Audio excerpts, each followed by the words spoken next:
याचं इतकं वैशिष्ट्य असेल अयोध्येतील, इथं एक कावळासुद्धा राम राम असं म्हणू लागला आहे.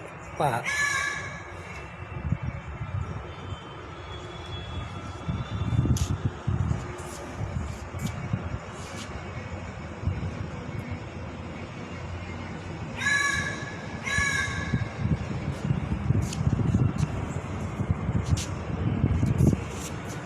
पहा,